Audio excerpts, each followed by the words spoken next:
श्री स्वामी समर्थ. मी आज आले आहे नरसिंहवाडी, म्हणजे नरसोबाची वाडी म्हणतात, तिथं आलेले आहे. स्वामी समर्थ सगळेच मस्त एन्जॉय करतात आणि त्या दुपारचे 1 वाजलेला आहे आणि आम्ही आता उन्हाचं इथं आलेलो आहोत. स्वामी तरी हात लावून घेत नाही, तो म्हणतो की मला चालायचं आहे. त्याची धावपळ चालू आहे.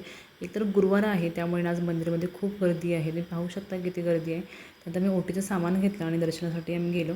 ही आहे कृष्णा नदी, हे आहे तीर्थक्षेत्र, तिथं आम्ही आलो. हे मंदिर ना कृष्णा आणि पंचगंगा नदीच्या संगमावरती आहे. हे एक पवित्र तीर्थक्षेत्र आहे. इथं सगळे येऊन स्नान करतात, म्हणजे आंघोळ वगैरे करतात. स्वामीला आणि समर्थ दोघांना पण इथं आंघोळ घालायची होती, पण समर्थ आता रेडी नव्हता. तो म्हणतो की मला नाही करायची आंघोळ, त्यामुळे त्याला आंघोळ घातली नाही. जे सर्व भाविक येतात ना, ते पहिला इथे स्नान करतात, म्हणजे हातपाय वगैरे धुवून घेतात, त्यानंतरच मंदिरामध्ये जातात. दर्शनासाठी खूप गर्दी होती, कारण आज होता गुरुवार. या ठिकाणी ना श्री नरसिंह सरस्वती स्वामी महाराज यांनी 12 वर्षे वास्तव्य केले होतं, म्हणून हे पवित्र स्थान आहे. दत्त गुरूंचे दुसरे अवतार श्री नरसिंह सरस्वती यांचे हे कर्मभूमी आहे आणि इथं खूप दत्त भाविक आहेत, ते येतात. स्वामी महाराजांचे जे भाविक आहेत, जे दर्शन घेण्यासाठी दर गुरुवारी इथं हजर असतात आणि दर गुरुवारी नाही तर खूप म्हणजे खूप गर्दी असते.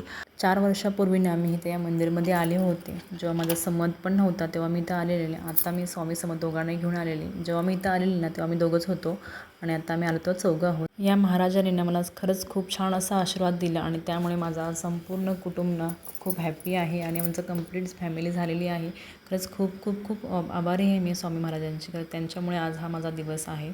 त्यानंतर आमचा नंबर आला दर्शन घेण्यासाठी आणि खूप छान वाटत होतं. पहिला एक ना स्टार्टिंगला गणपतीची मूर्ती आहे आणि त्यानंतर मग श्री नरसिंह सरस्वती यांचा फोटो वगैरे आहे आणि पादुका पूजन आहे.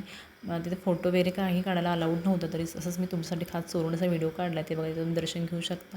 खरंच खूप भारी वाटत होतं. आल्यानंतर एकदम मन शांत झालं, समजत नव्हतं की मी कुठे आले, काय झालं. एका क्षणी ना असं माइंड फुल शांत होतं, समजतच नाही.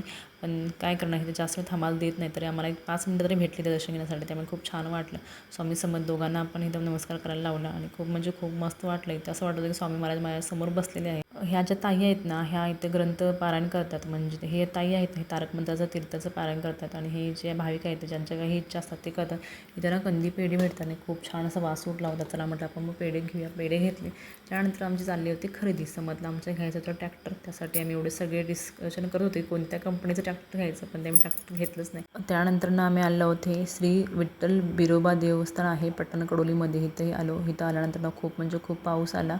दर्शन घेण्यासाठी आतमध्ये गेलो मंदिरामध्ये आणि फुल जोराचा पाऊस आला, त्यामुळे आम्हाला मंदिरमध्ये 15 ते 20 मिनटं थांबावं लागलं. पण खूप म्हणजे खूप पाऊस होता आणि त्या ठिकाणी फक्त एकाच गावावरती पाऊस पडला, बाकी पुढच्या गावामध्ये पाऊस नव्हता आणि त्यामुळे आम्ही गाडीपर्यंत जातपर्यंत आम्ही सगळे भिजलो आणि त्यानंतर आमचा असा प्रवास सुरू झाला. आम्ही चालले नेक्स्ट कुठे, नक्कीच पुढच्या व्हिडिओमध्ये सांगते. चलो बाय.